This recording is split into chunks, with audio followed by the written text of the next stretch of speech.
that sweet, that was angelic actually voice? like pretty good. You mean your one note song? That was. Yeah, my one note song. I was impressed with that. I like that. Thank you, Sarah. Oh, you're welcome. Episode 350. 350? It's pretty good. Yeah. Like, that That's seems really like good. something we should be excited about. Yeah, I think so too.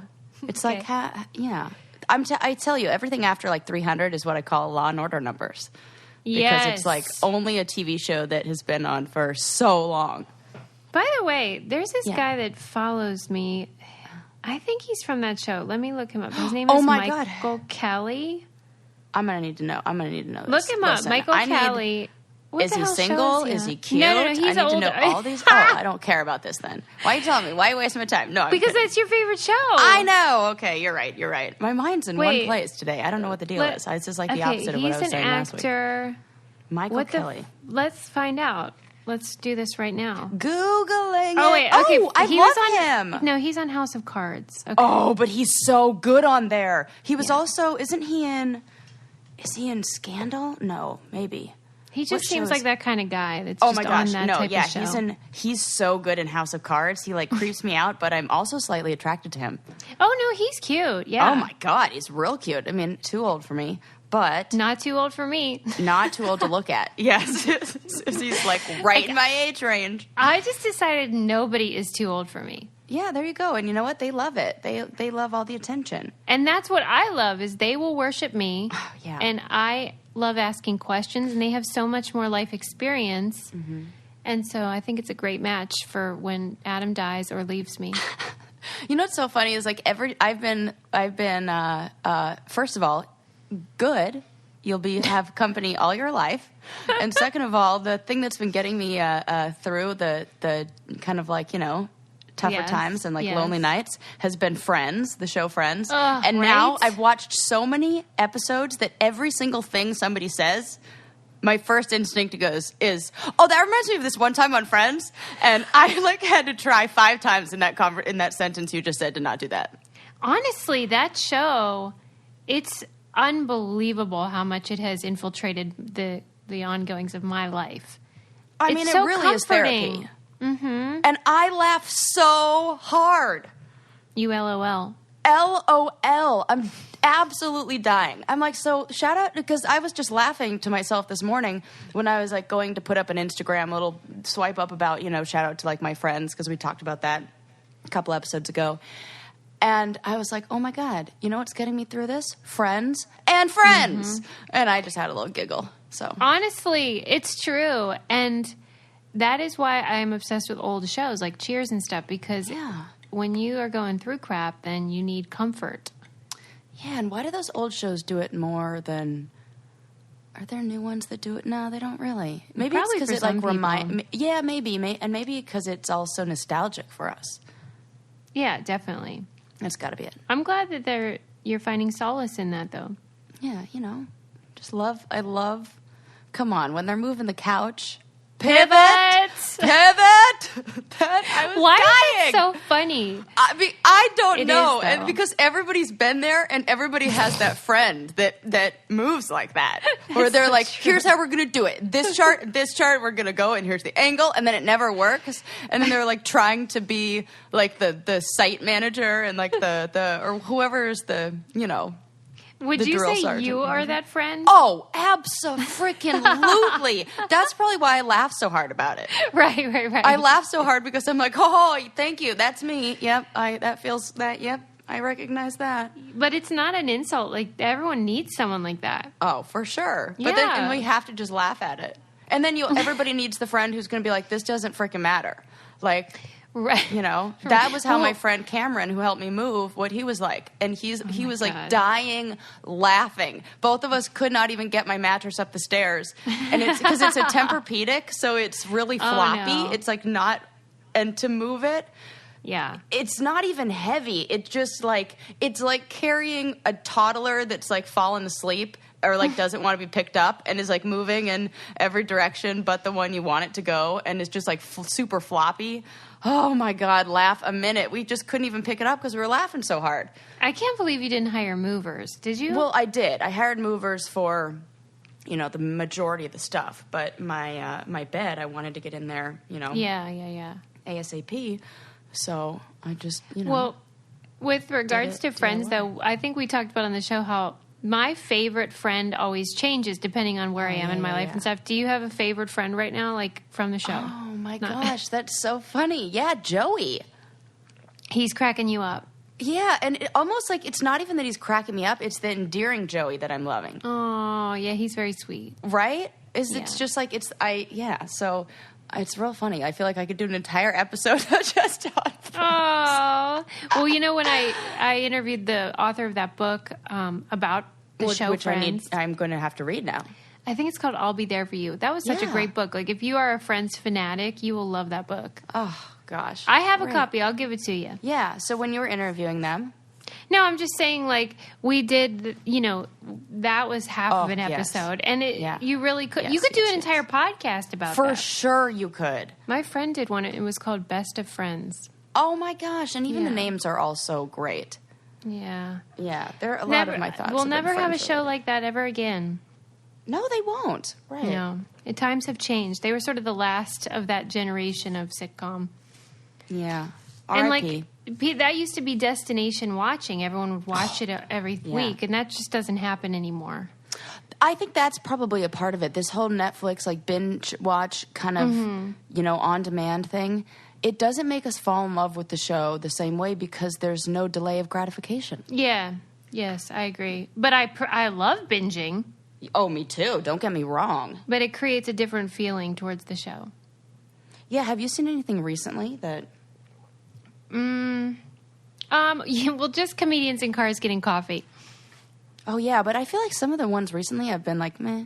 Totally, What's I the felt deal like with that? So is that Jerry or is that them? Because at a certain point you have to go, okay, this many in a row. I don't know. Maybe people are worried about saying something inappropriate. Oh, maybe that kind of thing. I you don't might know. Be right. Maybe and Jerry's Jerry getting can lazy. sometimes bait him a little bit. Yeah. You know what I mean? Yes.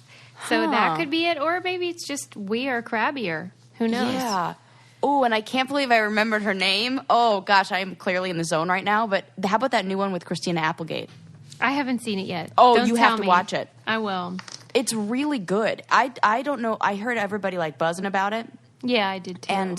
And I was like, oh, come, what's the big deal? And then I watched it, and they so beautifully discussed grief in a way that I think I maybe even talked about this already on here. But it's great, and everybody should watch it. There you go. End of rant.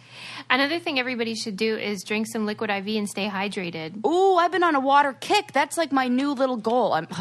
Suze, tell them people. Tell the people. Remember when we were in Nashville and Adam was down to one packet of liquid IV? The whole time I wanted to ask him, but I didn't. And I was like, I relied on him to bring them because I thought he was going to bring a bunch, and then he didn't, and that's why I didn't bring any. And then I was like, why did I do that, Sarah? Oh. Yeah. He had to ration those babies. Yeah. Yeah, and that one morning I woke up and I was like, I'm hungover. I should have a liquid IV. And then I knew that we were rationing them, so I didn't. But if you want to stay hydrated and have something tasty, liquid IV is so convenient. It's this pouch you carry around with this powder in it. Add it to your water or your water bottle, and it'll hydrate you 2 to 3 times faster. As I said, it's great for a hangover, or if you're jet lagged and traveling, or if your kid has soccer practice or whatever. It's so great. Just keep them in the car. And it can help your workout and prevent muscle fatigue. And I mean, it's tasty. They have all different flavors too. And it's not sugary like a lot of those drinks. We love Liquid IV, and we know you will too. Right now, our listeners get 25% off at liquidiv.com when you use our code CANDY at checkout. That's 25% off anything you order on Liquid IV's website. Go to liquidiv.com and enter our code CANDY to get your savings and start getting better hydration. That's liquidiv.com, promo code CANDY. Don't wait, start properly hydrating today. That's a new code too, so make sure you make note of that. Yeah, I need to make note of that too. So that's you got to stock up, or you could just steal them when you're here, and I'll never be the wiser. I did take a couple when I was house sitting. Did you? Ooh, I still owe you a box of macaroni and cheese. Anyways, I know. I'll be keeping an itemized list of all these things. Have you seen, by the way, that viral video? I never know whether you see viral things because you're not sometimes consistent, but that guy that he's an artist. but he's popping balloons with knives and stuff? No, I have not seen this. It's the weirdest video of this dude, and it's a compilation, so it's just quick cuts of all different ways that he's fashioned like wood and knives to fall on top of balloons, and they pop, and it's sort of satisfying. But when you watch the whole compilation, they're saying it's almost like visual ASMR. There's something about it that is really compelling, and after this, you'll have to watch it, and I'll ask what you think. Okay. You know what I can even, in my mind, guess is a little bit of why we like it, and I have no research to back this up, but this is my instinct. No, nothing. But it's the anticipation of something and then the relief of it happening. Yes. I think that feels good to people. Could you imagine? It's almost like if you were to see, you know those dominoes that fall when people set them all up and they're real cool and they're like right at the end. So if you were to see like 75% of that, or even like 99% of that, and it was right about to get to the finale, and then you cut it off, that feeling would suck. Yeah. You'd be like, what? But then when it gets to the end, it's almost like why we laugh at it, like the anatomy of a joke, about how there's the reason why we laugh at it is because we've created this whole expectation of what's going to happen at the end, and then the comedian surprises us. Yes. And it's, in a way... The relief. The surprise and it being different is like what makes us chuckle, but us knowing what the end is going to be is comforting, and why we get into it. Oh, yeah. That's just my theory, though. And I read an interview with him in which he said that he had always done a lot of stuff with weapons and sort of darkness and death and really aggressive themes. And then as soon as he chose to add balloons, people really turned around and responded well to it. And I wanted to get your opinion about the psychology of humans, where the whimsy of the balloons made it more appealing. Or maybe it was like the dichotomy of this aggressive weapon combined with something we associate with childhood or something. What are your thoughts? One, I just think there must be something in the human brain where we can only handle so much darkness before we need some levity. Oh, yeah. I don't know. Gallows laughter. Yeah. In a way. Even when you're at a funeral and you have the giggles. Well, I can't say that's ever happened to me, but I can imagine. No, me neither, but people talk about it where it's like almost this weird thing where they can't. Okay, I can imagine that. Yeah. Well, as somebody who cries when they get uncomfortable, or not cries, laughs. Yeah. When I in awkward moments, when I should even be crying or not be totally serious, I'm a giggler. Yes. Oh, totally. I just don't attend. God, I hope I don't want to attend anymore. I mean, I don't want to attend anymore, but I just don't attend enough funerals for me to have a. But I bet I would be the giggler. Maybe. Oh man, I think you're right. We do have to add a little. It's like something the brain wants to do. So yeah, like it's too heavy, and so we almost insert levity or joyfulness, and maybe that's what made it appealing. I don't know. I'm just guessing. Or like the opposite. What? Even like taking something that's childish and then and playful, and then making it darker. Yeah, like Halloween does that. Like the reverse. Yeah, or even. Yeah. Where it's supposed to be just like clowns and like trick or treating, and then we're like, here's Jason from whatever. Right. Or anytime they like, I even think of like adult cartoons. You know what I mean? There's something that we like more about it because we're seeing it from a talking dog or like an alien or, Yeah, there's like an incongruity there where. Yeah. This is a format known for being for children, but we are putting adult themes onto it. Yes. And like the reverse of what you were saying. Yeah. Yeah. We'll never know. Interesting.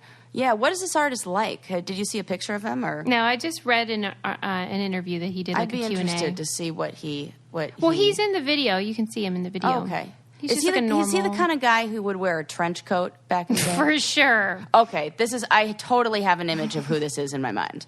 And I think he might, I can't remember if he's Swedish or that also makes something. Sense. Yeah, I have that in my mind too. Yeah, we might want to check his browser history.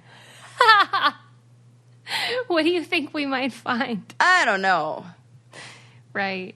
Question mark. I just, my little, feelers, my just kind of a little bit go up for that one. After but maybe it's just because what we talked about. I don't know. I have nothing to base that off of. He's probably a great guy. It is weird, though, how, I don't know, just what goes viral and what doesn't. Yeah. I don't know.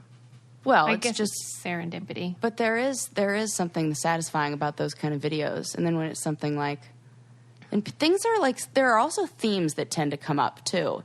I even feel like on Pinterest, it's been balloon heavy lately. So maybe we're just like primed to like stuff with balloons now if you're like online. Don't you feel like that? Or is it just me and what I'm looking at? That's interesting. Because I look at all the party and decoration stuff. Like, that's like a really popular thing now. Yes, and basically since the Robin Thicke video, too, where he had those gigantic silver balloons that says... Yes. And with the no helium, everybody's doing the balloon arches and all that. Yes. Because you just blow them up with the air. And, I feel like they're... Can we talk about that cheap. Helium thing? Yeah, what the heck? Have we even talked about this on here? I did a deep dive into this one night because were you the one who said there's no helium? Yes. Because you put me on like balloon duty, but you were like, don't worry about it if there's no helium. And I'm like, what is happening in the world? Right. On Earth, right. Well, so do you know the story about this? You probably do more than I do because you did a deep dive. I just know there's a helium shortage and that it's a finite resource like water. You can't just make more of it. And so they had to close like 70 Party City locations because you can't get enough helium to source it. But it's one of those things that everyone talked about for about 5 days, and then it went away, and you thought, did the helium come back? Yeah, I'm not even sure. So it has to do with, but I know that, but you're right, it's a finite resource, and it's released in like fracking, I think, too, and stuff like that. Yeah. I really do think that might be it. I'm going to have to, like, Google it real quick. But I do know, the one thing I do know is that there were only, like, 5 helium manufacturers in the whole world. Wow. And, like, 3 of them were in Texas. And of those course. closed or something happened to those where they weren't able to get any. And so the rest of them were, there aren't even any places that they're, like, getting them all from the same source. Yeah. I didn't even know this was like something like that. I know. I didn't even. That's what annoys me. I feel like there should have been a lead up where it was like, hey, we should probably conserve this. Instead, we're just using helium willy nilly all the time. Willy nilly, like balloons. I'm just like sucking it up to make a funny voice over here. And I didn't know it should have been on the endangered species list. Yeah, and the thing that like we don't think about is that helium is like we think about it in like balloons and all this stuff. Yes. But it's used in like hospital stuff a lot. And aviation, the only way you can fly a plane or get on the moon or whatever is with helium. Jeez. Okay, and this is serious. Why do we even have balloons? This feels like. Could you even imagine if there was any other resource? Let's talk like. Yeah. I can't even like think of a metaphor, but like if somehow insulin were like glitter or something, and they were like, "Hey, this stuff can cure these people, and this stuff can really help, and we really need it, and it's also it does great all these for great parties. things." But it's good for parties. You would not be going and buying it up at the store. They would have a lock on that shit. For sure. I couldn't agree more, Sarah. This is hilarious. That's why How come nobody's talked about this? Right. And now it's urgent and it's too fucking late. Oh, Susie. Let the record show Susie and Sarah were the first ones. Yeah, and we're conservationists over here. I'm not using helium for shit. Crazy. I'm also conserving money because thanks to Stamps.com, I don't have to spend as much. My stamps, all my packages are shipped at a much better rate. I can get 5 cents off every first class stamp and 40% off priority mail. But wait, there's more. You don't even have to go to the post office. You just print the postage from your desk, wherever you are, slap it on your package, and the postal worker comes and gets it and is like, thanks. And then, no problem. Stamps.com is a no-brainer, saving you time and money. It's no wonder over 700,000 small businesses already use Stamps.com. Right now, our listeners get a special offer that includes a 4-week trial plus free postage and a digital scale, which I use mine every single day, without any long-term commitment. Just go to Stamps.com, click on the microphone at the top of the homepage, and type in Brain Candy. That's Stamps.com and enter Brain Candy. Sweet. Woo! Okay. Yeah. So we solved the helium crisis. Definitely. Oh, my gosh. That's all sorted out. Hey, there was this, when like people... So, okay. There was a thing where on a campus, I believe it was conservative people, decided to make a fake petition against that walk sign that has like the white guy on it that lights up and lets you walk across the street. Yeah. But they pretended like they were enraged that it was just a white man. And so it was exclusive and offensive to people of color.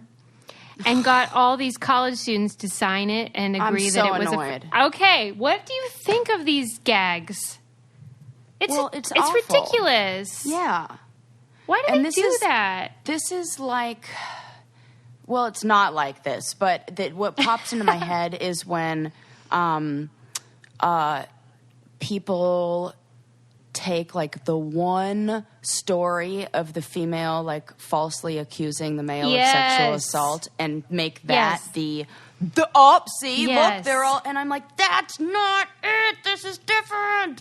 And it's like they don't look at any of the details of it, and it's focused. I mean, so it pisses me off. Well, okay, and I totally agree, and it pisses me off too because it undoes a lot of the good that we're doing in the world, or that people are doing, I should say. Not we. We're not doing any fucking good. Cheering them on. But why is it, do you think there's something about the collegiate moment or culture that encourages that sort of pile-on where you're like, yeah, I'm mad about that too. Outrage culture.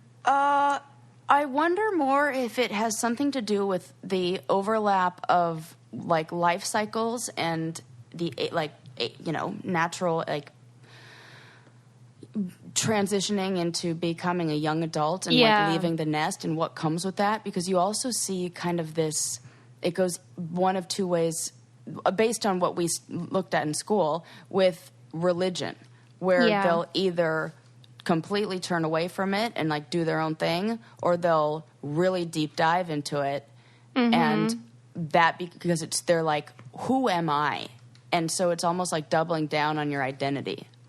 Okay. And so I wonder if that time in their life, being away from the nest, this is their first time on their own, making their own decisions, that it's like, look at me making this big decision for myself. And so their ideas become like not more radical, but more deeply like tied to who they are. You know what I mean? Also, here's another thing that fits into what you're saying, where, when you go on your own, you sort of push back on a lot of the things you were indoctrinated to believe growing up. So there's this natural tension with authority. So if someone's coming to you with a petition about a walk sign, whatever, what would you call it? A walk signal. Yeah. Then you're like, that's crossing from signal, maybe. The government puts those up, and the government is a part of this, the authority that I'm rebelling against. So they must be bad. I don't know, something like that. Yeah. Idea and nobody's too. and it's the same thing as the headlines. Yeah. How are they getting pitched this? Right. Right, true. Because if somebody was like convincing enough. Yeah. Okay. Yeah. Every time somebody solicits me at a like grocery store, or, when they have the little flyers and everything, I just ask the only question that matters is, who's paying for this? Ooh, that's a great tip. You don't have to ask any other questions. Okay. And what's the answer usually? I'm sure it varies. Well, but they'll tell you whether it's like, you'll know if it's this local whatever resource, the PTA or whatever the hell it is, or if it's like, Coca-Cola, or the whatever lobbyist group, like, because you never know. You always just ask who, or the Democrat or Republican Party, because they pitch it to you in a way that you're like, I'm for that. And then I'm like, who's paying for this? That's all. That is such a good idea. Fuck you. I'm sure I heard this in some political science class somewhere and it's like stuck. So Very I can't say smart. this is an original idea. I don't think. It is kind of weird, though. Have you seen these things where if a person were to take a quiz online about their ideology? Yep. You we know, did where this you, in school. Yeah, like, what do you think about this issue? And you don't know the context of who would agree or not with you. That we all tend to have opinions that don't align with how we think we believe. Correct. Is that freaky or what? Yeah, really freaky. We 'Cause did that. We absolutely did that in my first day of a U.S. government class. That's a good idea to do. It was with students. great. Oh, she was such a good professor. And did you find Super that was the cute, too. case with some of your opinions? Were they A misaligned? few of them. A few Yeah. of them related to... What was it? I mean, nothing's... I think it was more like... Superficial stuff. Yeah. Nothing Well- related to anything social or anything like that. Maybe a little bit financial. But also, Yeah. this was when I was 20. Yeah, right. So this is before I, knew a thing What- about a thing. What about now, though? But I was Let's. surprised. You identify as what politically? A Democrat. Liberal, Democrat. Okay. Yeah. Is there anything in which you feel like doesn't fit into that you believe or get excited about? No. Oh, really? Nothing. No. I can't. I mean, can you think of something that... Yes. What? I have a knee-jerk reaction whenever, for example, someone like North Korea starts peacocking and calling our bluff. All of a sudden, I become one of those people that's like, we have the best military in the world. We'll kick your ass. Yeah, I do love I our have those military. moments where I'm like, really? You want to fuck with us? So, Yeah. and that's a conservative posture. Yeah, okay. Yeah. That's fair. Yeah. I do love our military. I know, I do too. Like, I don't think like it. I proudly do because I now have the experiential, it's unless it means spent a lot of time with people in the military or I But don't agree. are you philosophically a pacifist? Yes. Right. I don't so- agree with what we're doing. I don't agree with how sometimes the military goes about action, but just having it for that I know, it comes in handy, doesn't it? comes in handy sometimes, for the thing, I know. and I think it just meant leadership is the thing that matters. Well, and historically, I get really interested in things like World War II and those times when really? when it feels like the military and the government were doing things that were righteous. Oh, that's beautiful. Yes. Yeah. So Yeah, they really were. There was that, yeah. But for a I slug, know. too. It's Yeah, see, that's complicated. the big thing that is let's just all get along. It makes sense though that you would have fewer of those things though because you were never conservative, but I used to Correct. Yeah. So I can Never. still understand a lot of the ways that Yeah. conservatives think, especially about abortion and stuff, because I used to have those feelings. So I get it. Yeah. I'm But- definitely not liberal because I love me a little order and Oh, You know. wait, you're not a liberal? Wait, what? what are they called? No, when you don't want any of the rules. What the hell is it called? Like anti-authoritarian? No, there's a name for it. Anarchy? The Independent Party? No, that's not Oh. it either. What is the one? Oh my God, they even have Someone is yelling at it's their not, phone I know right they now. are. They really are. It's the one. Oh, where they're libertarian. Yes, libertarian. Okay. That's what I okay. was thinking. Well, Oh, that gosh, close enough. you don't think that's conservative in some ways? It is. Yeah. I Okay, used, so you but have some of those when I moments. was younger, before I knew anything about what I was saying, and I was just spouting out the words that I thought were right. This is exactly in line with what you started saying about these Yes. kids who sign this. I just said, well, I'm very liberal, so I'm probably a libertarian. Oh. And I didn't even know what the hell that meant, but I was That's like, so yeah, I'm cute. that. And then I looked it up, and I was like, I'm not that. I'm not, turns out. Turns out I'm not that at all. So Well, one way you can find out what the heck you are is by taking classes, and you can do that no matter where you are in your life or what you're up to with Skillshare. I'm such a big fan of this service, which encourages people to have lifetime learning and to carry on you said, I thought it was such a good point when you said it was like that book we read last month, Range, where you can learn about all kinds of things. So important. And it's so cool, whether it's photography or creative writing or design. There's so many classes that you can take on Skillshare that would probably interest you, and you think, oh, I don't have time or whatever, but you can do it from your computer. And I just think, as a lifetime learner myself, it's such a great opportunity. And I loved your idea about taking a class on finances. Oh, yeah. Like, there's so many things where you think, I wish I knew more about that. And you could through Skillshare. Join the millions of students already learning on Skillshare today with a special offer just for our listeners. Get 2 months of Skillshare for free. That's right. Skillshare is offering Brain Candy podcast listeners 2 months of unlimited access. Hello. Unlimited free access to thousands of classes for free. To sign up, go to Skillshare.com/braincandy. Again, go to Skillshare.com/braincandy to start your 2 months now. That's Skillshare.com/braincandy. And you know what I think it's cool for is if maybe you didn't go to college and you feel a little intimidated and you think maybe that might be right for you, what a good idea to start with that, see if it gets your motor running, and then go from there. I'm just obsessed with you. I love it.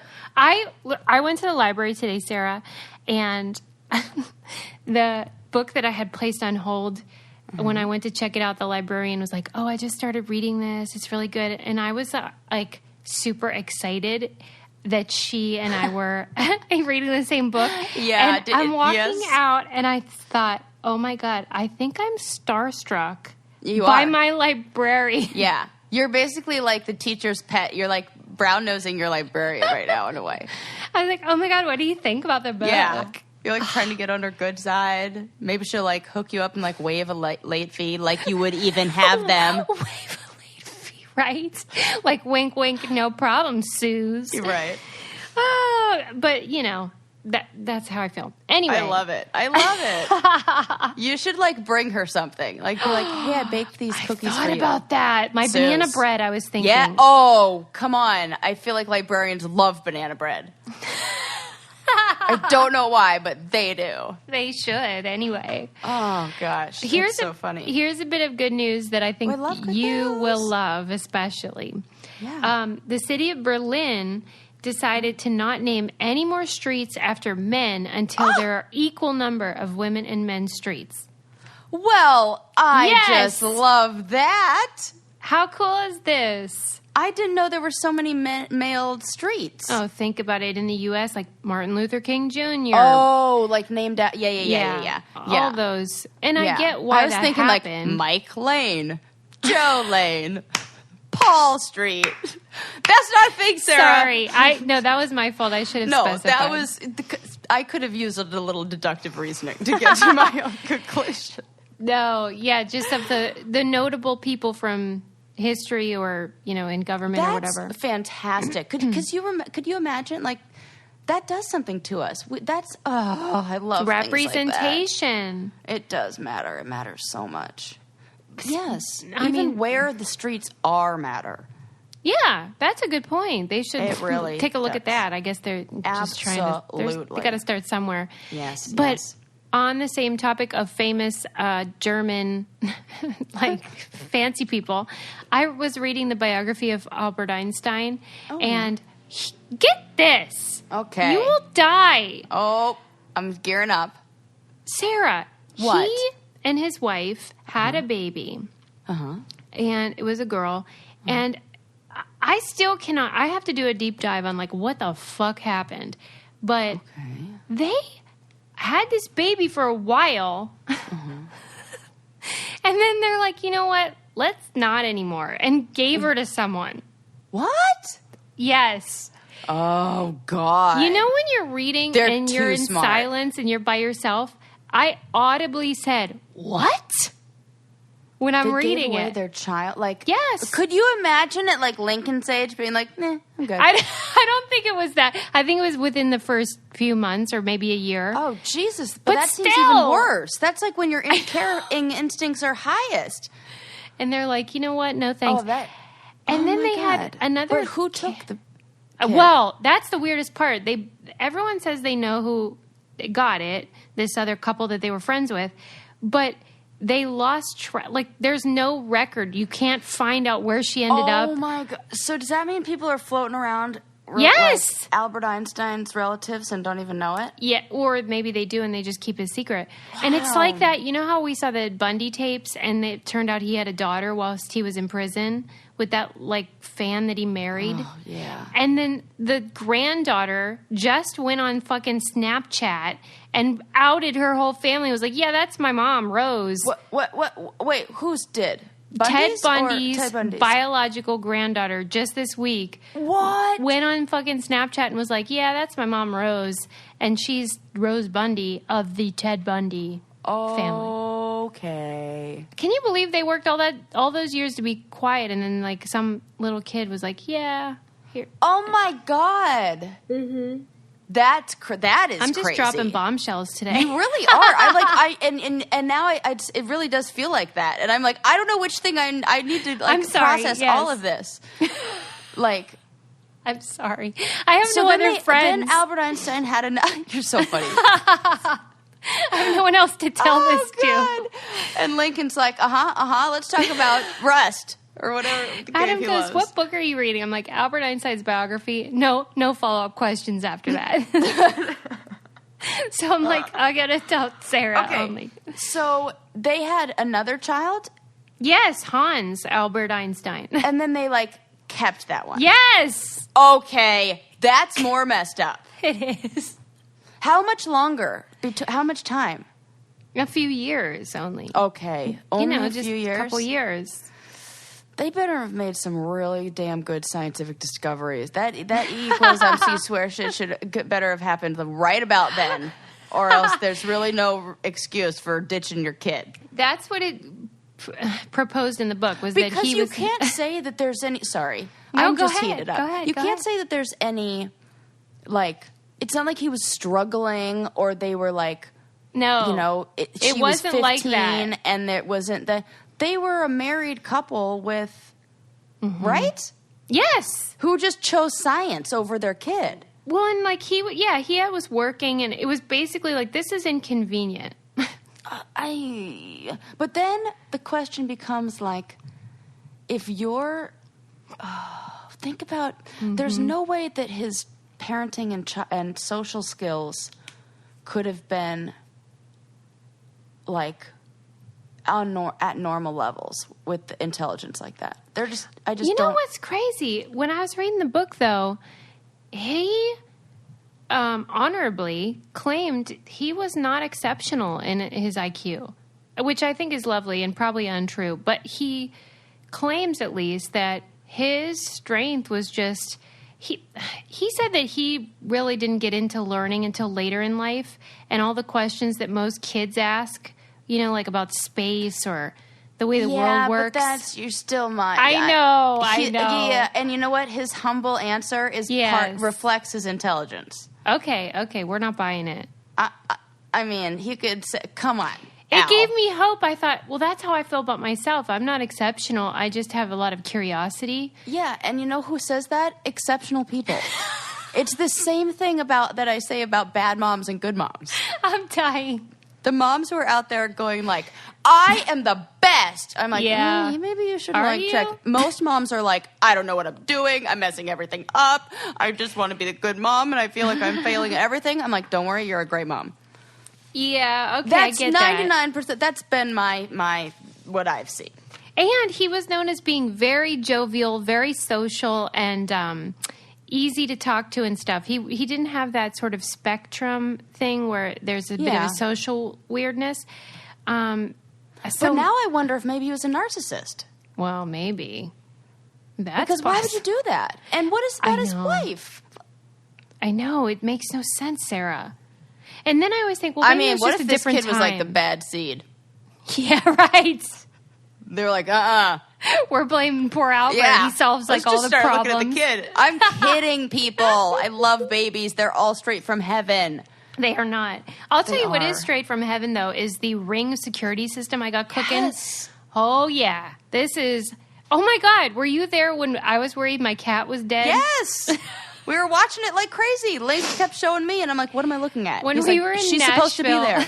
we left our cat for a few days with plenty of food and water, and she can go out in the catio and like hang out outside. The catio. Stop it. Don't even think I was going to let that one go. Because we have a courtyard, and so there was plenty. Everything was fine, but I was watching the camera like, where is she? Did she die? Did I lock her in a room accidentally before we left? Anyway, thanks to Ring, we have cameras everywhere in our house that let us know what's going on in our house when we're not there. So we caught her on tape, and we're fine then after that. Ring's mission is to make neighborhoods safer, and in my case, the catio safer. And you can get these smart video doorbells, all the ones you see on the news all the time of like catching people doing crazy crap in front of your house. And you can talk to them via your phone. And if someone leaves a package, you can say just leave it or whatever. You can communicate with them and you get an alert. As a listener, you have a special offer on a Ring starter kit available right now with a video doorbell and motion-activated floodlight cam. The starter kit has everything you need to start building a ring of security around your home. Go to ring.com/braincandy. That's ring.com/braincandy. Yeah, man. These are essential at this point, I think. I know. I have my new box I have yet to install. Oh, yes! Yeah. Maybe Adam should put that up for you. Oh my God, I would love that. Because I was like, why hasn't Sarah invited me over yet? And then I thought, I'm going to just have to invite myself. And then I'll bring God, you can. Adam, and he can do like her honeydew list. Oh, Suze, the only reason I haven't invited you over is because I just, like, yesterday was finally able to get, like, all the crap out of the garage and the guest room that were like... Yeah, but I could have helped you with your crap. Oh, my gosh. Well, I still need your help organizing my kitchen. Yeah, all right. I'll do that. Yeah. And Adam will, like, set up your Ring, whatever, and all the other things you need. Yes. Like although you're very capable. Well, thank you. But sometimes it just feels like sometimes you just need two people for things. That's true. Like, I got a big old shelf I got to hang. That's hard, yeah. I'm going to have to come up with some really... I mean, I had to invite a neighbor over last time I hung it up in the old house. God. Because, Yeah, no, we can sort you out. Yeah. How about there's this company in Asia that's, I forget the name of it, but the article called it Transplant Clothes. Maybe that's the name of the brand. And basically, let's say you have a shirt that has a stain or a cut or whatever, a rip. You can take a picture and send it to them, and they'll be like, yeah, we got you. And then you send it to them, and they will use other pieces of clothing to create like a new piece with your old piece. Basically, like, they'll use your old item and then cut off the part that's not good anymore, and then they'll add a fabric and make it into a whole new piece. And it's all free. All you have to do is pay for shipping. It's free? Yeah. Okay. This is great. And they created it I can't even believe it. Encourage organ donation. That's why they call it transplant clothes, because they want it to be like, see how you got a whole new shirt from your old one that wasn't useful anymore? We can do that with our own body parts. Which, is kind of profane, but it's true. No, it's very important because a lot of people are on those donation lists, and there's a whole bunch of new stuff they're coming out with to get people connected to the people who are able to donate. And yeah, so it's really important. Yeah. And what a clever thing. And the clothes are really cute, and they're new. And I love that. Yeah. Well, I'm always a big fan of the, upcycle or / recycle clothes thing. And you know how much I hate throwing away clothes, let alone, and, that could be used again. Oh, it's like, I hate it. So this is great. Mm-hmm. And everybody, I was talking to my mom about this, that it's really interesting to me that there is a whole new generation of people who don't know how to sew. Oh yeah, I don't have that gift. You don't know how to sew, or I should say skill. Yeah, no. Yeah. Nobody ever taught me. Like that. I don't know why it just was such a important part of growing up, and we just fixed everything. And it was like, you have a hole in your pants, you sew it. You rip this, you sew it. You have maybe that's the class I should take on Skillshare. Oh, Suze, that's a great idea, because you seem like somebody who would be into it. Yeah, I would. I am into it. I like that idea. It's really fun. And it's really fun to be able, especially with the kind of stuff you're into, like your style, to be able to even just make a pillow for your couch. And then you go to the fabric store, which you have so many of beautiful ones in LA. You pick out cool mid-century modern fabric, and then you like make your own pillows. And let me tell you, nothing makes you love an item more in your home than when you make it. Do you have a sewing machine? Yes. Get out of here. Of course. I sew everything. Every pillow that I have, that decorative, I sewed. But who taught you? My mom. Right, you're lucky. You're right. I'm so lucky. In fact, when she was over the other day, well, not the other day, but like a month ago or so, when she was helping me pack, she found this jar I have. I call it it's called a gratitude jar, and I write down things I'm grateful for, and I stick it in the jar. And I've had it for like 10 years, and it's full. It's like bursting, which is great. And so she found it, and I was like, oh, just like, take a look, like, because she was like, oh, what do you write in here? And the one that she happened to pull out was, I'm grateful for my mom for teaching me how to sew. How happy were you that she picked that one? Oh, my God. I was through the roof. I was like, winning daughter points. I did that. I did that. I wrote that down. And then we had a whole discussion. This is how it came up. This is exactly how this came up, about how nobody else, because she said, thank you so much. And I said, well, thank you so much for teaching me, because it's amazing. Like, I was going to a wedding once, and I was on the bus. Like, we were all taking like a shuttle to the wedding, and I wasn't in the wedding, but I was riding along with all the groomsmen, and one of the groomsmen kneels down and rips his pants clean in half. No. He's a groomsman. We're driving to the wedding. They're like, oh my God, what are we going to do? This is an emergency. The worst part, wasn't even wearing underwear underneath, I think. Maybe he was. I think maybe he was. But either way. Question mark. I can't remember that. Or somehow maybe he put them on. I don't know. But I said, I can help you. And we ran out of the bus, and we went to the hotel lobby, and we asked them for a mending kit, which they always have. And I went to the bathroom, sewed up his pants. Like, he took them off, of course. And then sewed them up and put them back on and hopped back on the bus. And it was in 5 minutes. Wow. And I felt like, in my mind, I know I didn't, but to myself at that moment, in a very, feeling very proud, I was like, pretty much saved the wedding. Well, kinda. That's what I told myself. Because what if he Which was is not a humble thought to have. I mean, I was just like, yeah, save the day here. No, it's fun to celebrate victories like that, where you're like, I could contribute to helping this day go smoothly. That's awesome. And I really didn't know a lot the people getting married, like a lot of the people there. So it made me feel like, oh, now I have an in. Yes. I'm the girl who sewed the pants, and now they could be friends with me. You had a purpose. Yes. And if you hadn't done that, and let's say he just had to walk around like that the whole night, that could have ruined his friendship with the bride and groom. Yeah, and also it almost feels like if I were like a first responder and I saw somebody who just like had some injury and I didn't tend to it, I would be walking around with like the guilt of feeling like, man, I could have done something. I couldn't just not raise my hand and be like, I'll sew it. Yes. It's the right thing to do. I'm so happy that somebody taught you how to do crap like that. Oh, thanks. Yeah, shout out to Sal. And she learned from her mom? I'm sure she did learn from her mom, but she also was a wardrobe stylist in the film industry. But she always made, and my aunt, everybody made their clothes. Let me ask you this. It was like the thing to do back in the day. This will be telling. Oh, yeah. Okay. Did she teach your brothers how to sew? Yes, Jordan knows how to sew. Yes, I love that. Lucas does not know how to sew, I think. And unfortunately, poor Luke, we kind of make the jokes about this too. He's not handy either. That's all right.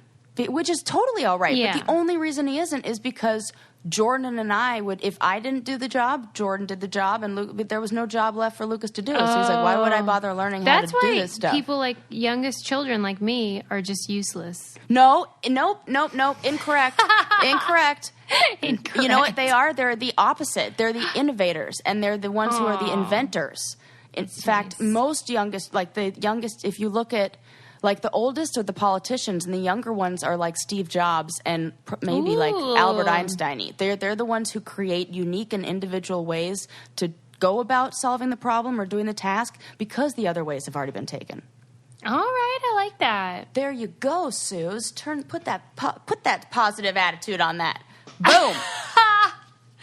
Well, and you should have a positive attitude about open fit, which is a way you can exercise and get your body moving, but you don't have to go to the gym and see all those weirdos and like worry about what you're going to wear to the gym and all that. OpenFit can be accessed from your phone, your tablet, your computer, wherever you are. If you're at a hotel, if you're home like me and you just don't want to go to the gym, this is a perfect option. They have Extend Bar. I always talk about that because I know how expensive those gyms are. And you can do this so much more affordably. And they also, you can search by like the amount of time you want to do. Like I tend to do just 10 minutes at a time. It's affordable, it's accessible, and you get what you put in. See results within the first 30 days. OpenFit has changed the way I work out, that is for sure, because I didn't before and now I do. And texting our code BRAINCANDY to 303030, you can join us on our fitness journey personalized just for you. Right now during the OpenFit 30-day challenge, our listeners get a special extended 30-day free trial membership to OpenFit when you text BRAINCANDY to 303030. You get full access to OpenFit, all the workouts and nutrition information totally free. Again, just text BRAINCANDY to 303030. And Sarah, we have a guest. Oh, I love a guest. I love a guest too. I mentioned her on a previous episode. Her name is Jill Heinerth, and she's the woman that is a cave diver. Oh, yes. And her book is that were underwater caves. Yes. That I she's incorrectly scuba. called spelunking, not spelunking, scuba. Right. Caves. Yes, she goes the down. scariest thing. Ooh.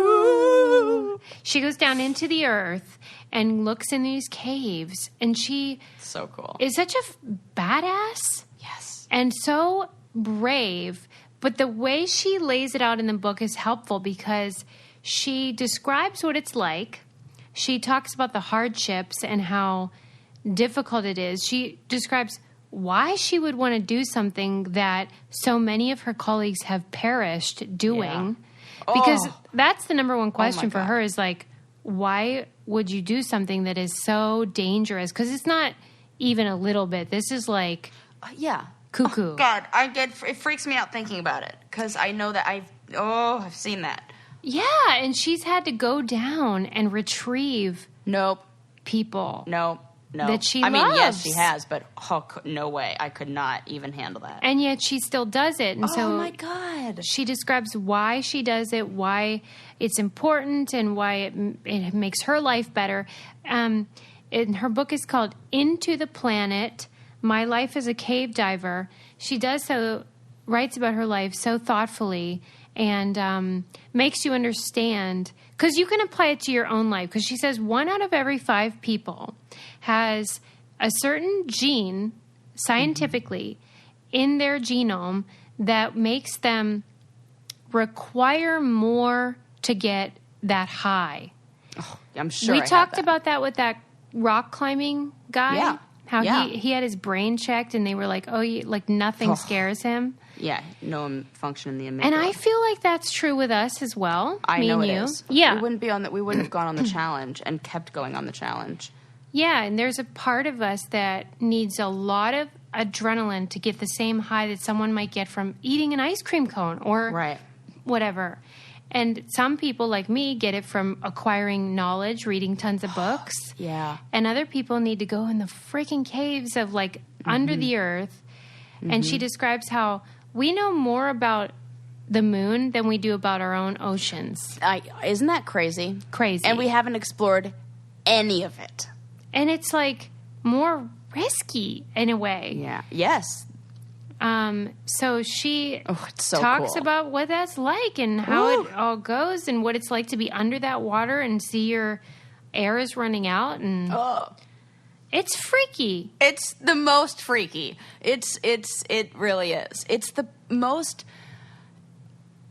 It's such an example of self-control but more like not it's like presence and the ability to be in control of one's mind, I should say. Yeah. Yes. And that is, that's a peaceful place to be. And I can't wait to find out what's in the back of her trunk. Right. She's like flippers and a scuba mask. You'll find out. Listen, everybody, you'll love it. And read her book, Into the Planet. Welcome Jill Heinerth to the show. Welcome, Jill. First of all, congratulations on your new book, Into the Planet, Jill. Thanks. How are you feeling about it? Oh, I'm really excited. I can't wait to get it out into the world now. Are you scared at all? Oh, yeah. I mean, it's a very vulnerable experience, like throwing your whole life out into the world. Yeah, right. And, you get personal. You talk about your life, not just about diving. And I would feel really nervous, like, oh my gosh, people are going to know my business. Yeah, no, that's true. And I mean, even having my family read it, they got to read it in advance just recently. But I was really nervous about that. Yeah. Would they turn to me and say, well, that's not how I remember it. Right. Kind of stuff. But they must be really proud. I mean, and you must be too. Yeah. Don't you feel like this is a real accomplishment? Yeah, it feels like a big moment in my life. So, it's a beautiful book. I loved reading it. I know our listeners are going to love it. And it's you do such a great job of making something that is very foreign to most people feel accessible. And I felt as a reader like I was experiencing these things with you. And I wondered if that was hard for you. Was it hard to paint that picture? Yeah. Well, I started the book a long time ago, and I have to say that it's, my editors that were really helpful in the process, where they kept sending me back and saying, no, this needs to be more about you. You need to get more personal. What did it smell like, feel like, sound like? And how did you feel? And in that end, they felt more like my own personal psychologists. Yeah. Well, that's a lot of the experiences that you describe include trauma and drama. Yeah. And I wondered if it was almost like a PTSD experience to rewrite about it.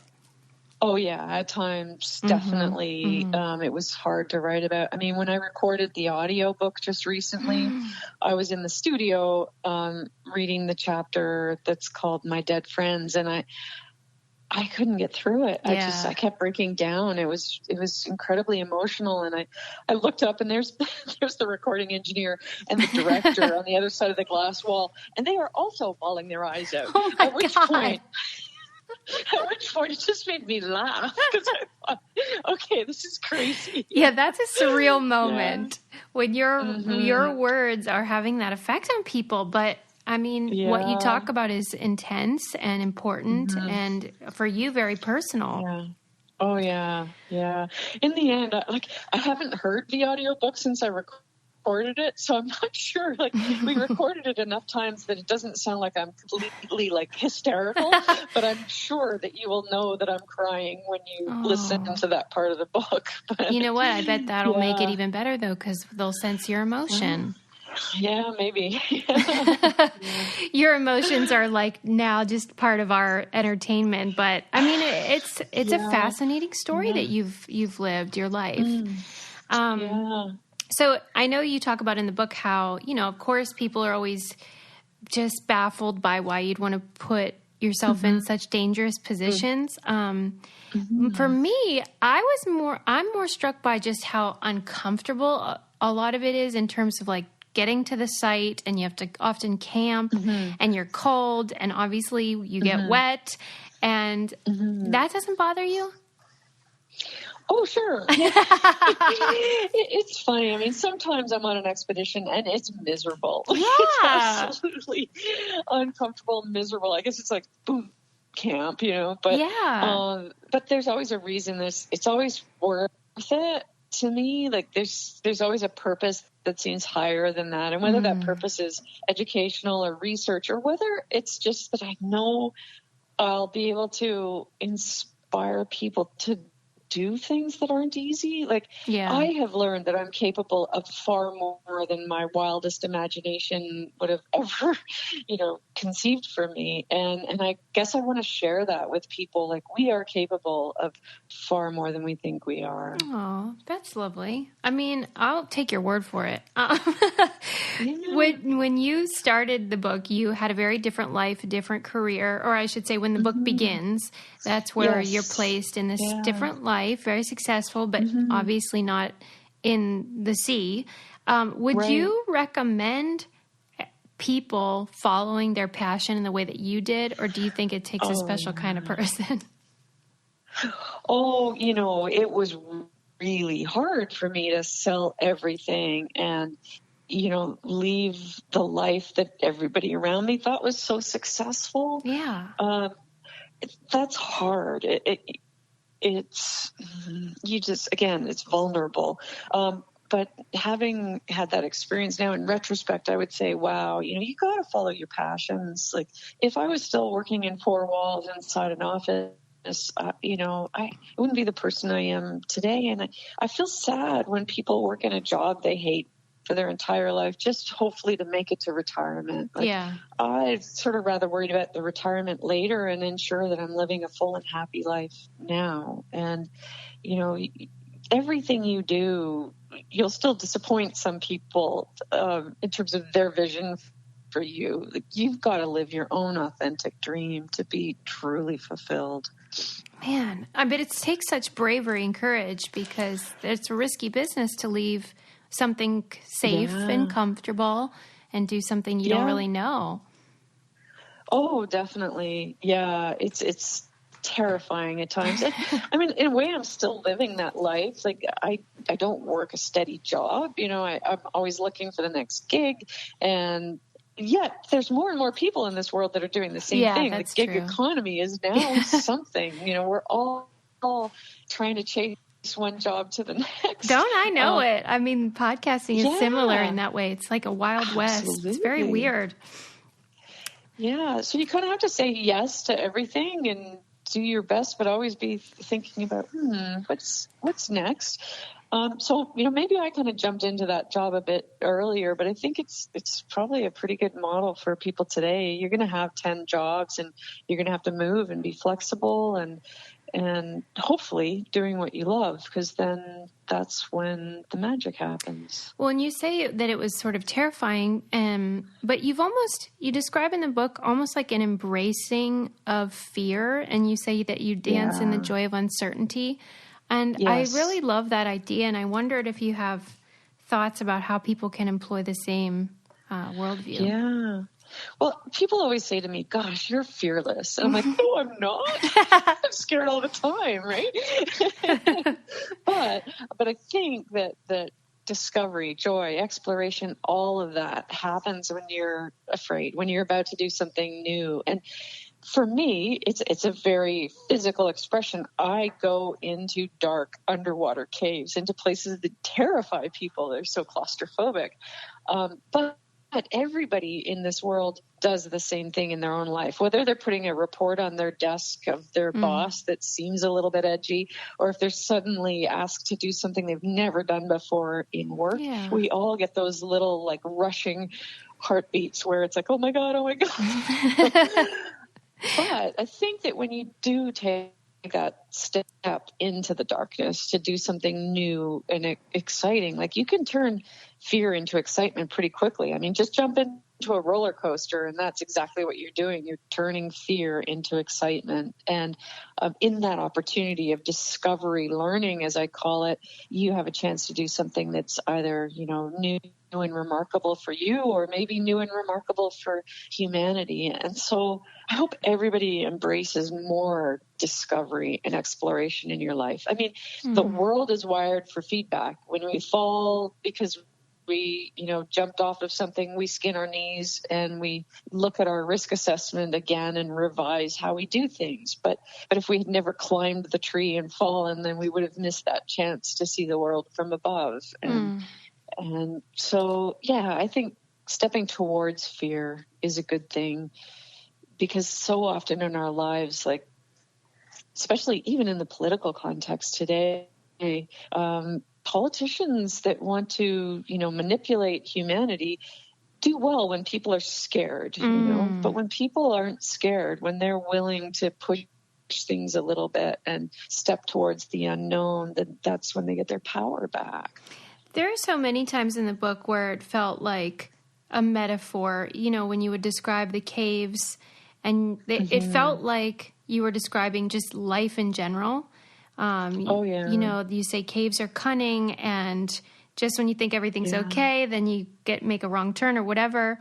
And it felt like, wow, she's just talking about life here. You don't even have to go into a cave to know that feeling, don't you think? Absolutely. I mean, the caves have taught me a lot of things, and stepping towards fear has really been formative in my life. It wasn't the caves that taught me about fear. It was fighting off a home intruder, Yeah, that was crazy. Describe in the book. I mean, it was that visceral experience of, I have to fight because there's nowhere to run, and I have to defend myself or I might die. And having had that terrifying experience early in life probably built the woman that I am today, and probably built the woman that was able to go into the dark caves and have these, death-defying experiences and know that I could survive and get home. Wow. Yeah, you were such a badass when that happened. I was like, I would not be able to do that. Oh, but I think as I described in the book, I didn't feel like a badass. I just wanted to hide under the covers at first. I mean, and that's normal. Yes, you just right. want to hide. Yeah. And that's where I think everybody has this in them, because I was forced into the situation where I had to defend myself. There was no other option. I couldn't jump out the window. I didn't have a telephone. There was no one to call for help, and it was just me against this intruder. And given that question, we all want to survive. And so I believe that most of us will fight for our lives. It's just having had that very direct experience and realizing that I could take that same attitude to other things in my life that really benefited me. But it took me a while to figure that out. Yeah. Well, it's cool, though, that something that really was horrifying that happened to you, you were able to turn into something that taught you about your character and your capabilities. So that's awesome.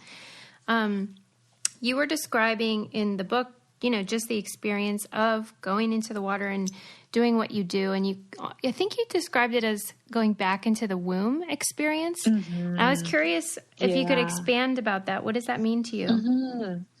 So for listeners that don't really understand what I do, I swim through water-filled caves, so passages inside the earth that are filled floor to ceiling with water. And so I'm in this environment in the womb of Mother Earth, or I also describe it as swimming through the veins of Mother Earth, because there's flowing water through our planet, much like our own circulatory system in our bodies. And when I'm in that environment, swimming in your drinking water inside the planet, it feels almost primordial to me, like it's fulfilling some very, very basic comforting instincts to me. No, I realize that's not for everyone.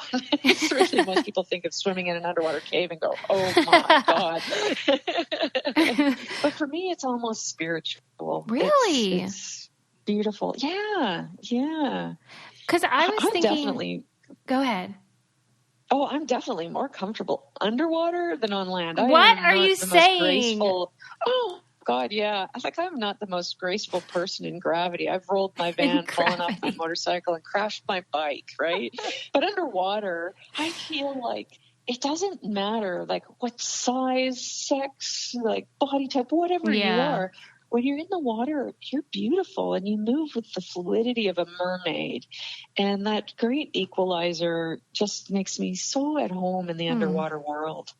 Well, you hear people that do like certain kinds of, I don't know, whatever kind of drugs where they feel like they're one with the world. It sounds like that's what it feels like for you being down there. It is. Is it? Yeah.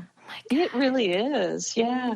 People, like, I've had my husband say, I don't even understand how you move there. I watch you underwater, and he says, you just kind of think and you move somewhere. And I don't really see a whole lot of like motion happening. Wow. And it's like you're willed from place to place. And I really feel that comfortable underwater. But not so on land. I'm a bit awkward. That's hilarious. Okay. So when you're down there, what is the goal for you? Is it about just personal exploration and enjoyment and the challenge of it, or is there environmental goal, or are you looking for treasure? What the heck? What are you doing down there? Well, there always has to be a good reason. Because if I'm going to take these huge risks, because a lot of what I do is extraordinarily risky, there has to be a good reason. So sometimes it's scientific research. For me, I'm really, really embedded in communicating about water issues and global climate change. So that's very important to me, to have a motivation that makes the risk worth it. But it's also about pure exploration.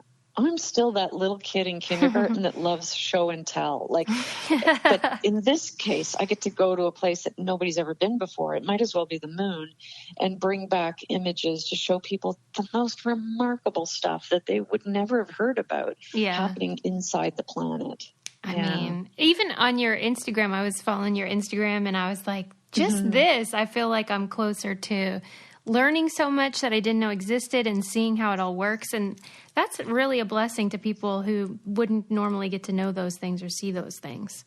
Oh, cool.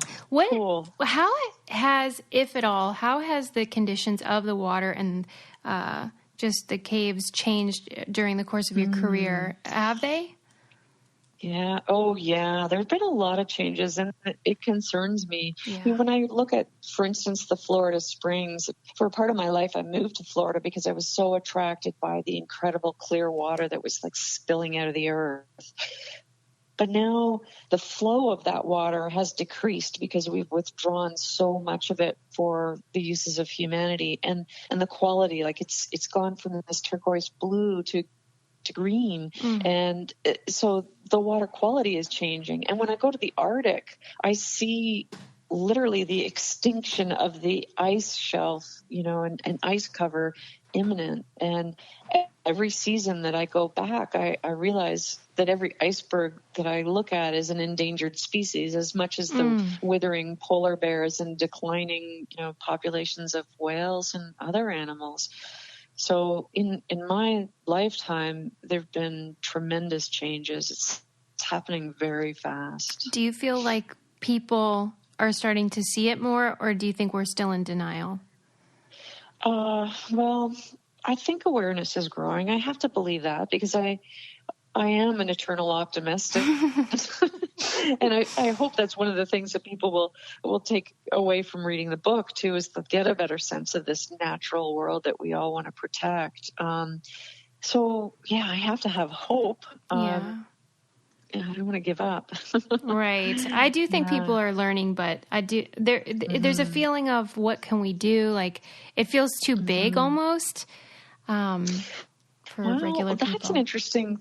Yeah, all problems are big. I mean, when I'm trapped in an underwater cave and the silt has fallen off the ceiling and completely obliterated the visibility, and there's a person, my scientific partner, in front of me who is entangled in the guideline, breaks the guideline, and is now stuck in an underwater cave. I mean, that's a big problem. If I can't get us both out of this problem, then 2 women are going to die in an underwater cave. I mean, it doesn't get much bigger than that personally. And problems, whether it's something like that or whether it's global climate change, are way too big to imagine the ultimate outcome. But I believe that we all know the next best step to take towards a positive outcome.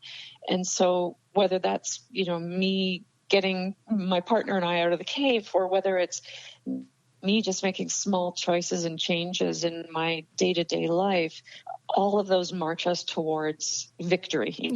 So that's how I stay optimistic in solving all the problems. I'm wondering also how you stay so positive when, for example, you were going on an expedition and for some reason there were people that were not happy about it and they sabotaged your lines and stuff and sent you terrible messages. And I don't know why. Yeah. Why did they do that? People are funny. They all have their little territories and whether you're in a bowling league or a cave dive community, people get jealous of other people's success, or they feel like they're treading on each other's territories or whatever. And I was the victim of some pretty severe bullying, as were my colleagues, on a pretty remarkable project we worked on. It got to the point where an individual actually mailed me body bags and and told me to like clean up the cave when I was done, kind of thing. And, horrible, threatening stuff that apparently they thought was humorous. I don't really? Because that's imagine. Really not funny. No, I mean, I can't imagine why anyone would do that. But sometimes those things make me all that more stubborn and, actually march me towards success. It's like, I'll show them. You're so good at like channeling all the negativity into positivity. I love that. Do you have a bucket list? That's funny. My husband and I talk about this a lot. I mean, I don't really have a bucket list. Like, I'm kind of doing what I love every day. Right. And we're really spontaneous. Like, we don't plan a vacation. We just kind of, at a very last minute, might grab an airline ticket and go someplace without lodging or any plans. And we just kind of go. So there's lots of places I'd still love to see on this planet, but I don't feel like it's a bucket list in the sense that I have unfulfilled desires, I guess. Right. I'm just kind of doing it every day. You're living your bucket list. Okay, we have... and part of that's because I've lost so many friends. Yeah. Right.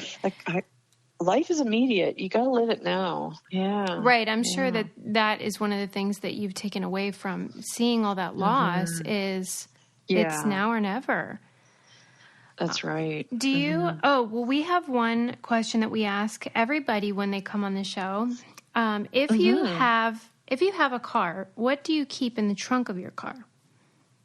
That's great. It depends on whether I'm in Florida or in Ottawa. In Ottawa, it's a shovel. Right. That makes sense. Yeah. In Florida, it's funny. I had a big, like a plumber's truck, kind of a van. So my van would be full of hundreds of pounds of like outdoor gear and cave diving equipment, so that like if I found something interesting, I could just spontaneously go and explore. God. Yeah. It makes me tired just thinking about your life.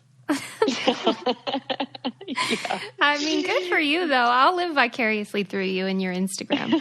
Awesome. Anyway, I know our listeners are going to love Into the Planet. And is there anything else you want to share with them before you go? Oh, I would just say go out and explore. Oh, my God. I love it. You even say in the book that everybody on Earth is an explorer. Do you really believe that? Mm-hmm. I believe that. I mean, we're born explorers. Like, I mean, when we were all kids, we put everything in our mouth to explore and taste, including dirt from the yard. And it's really in our, as we grow up, that it kind of gets beaten out of us. And I hope that everybody can like re-tap into that childlike view of the world, and in that wonderment find exploration and joy. Oh, I love that. You're such an inspiration. And now you're a writer too. You freaking do it all. It's ridiculous. But I just hope everyone loves the book and that you enjoy the process of sharing it with everyone. Oh, thank you so much. It's been great talking with you today. You too. Thanks for coming on the show.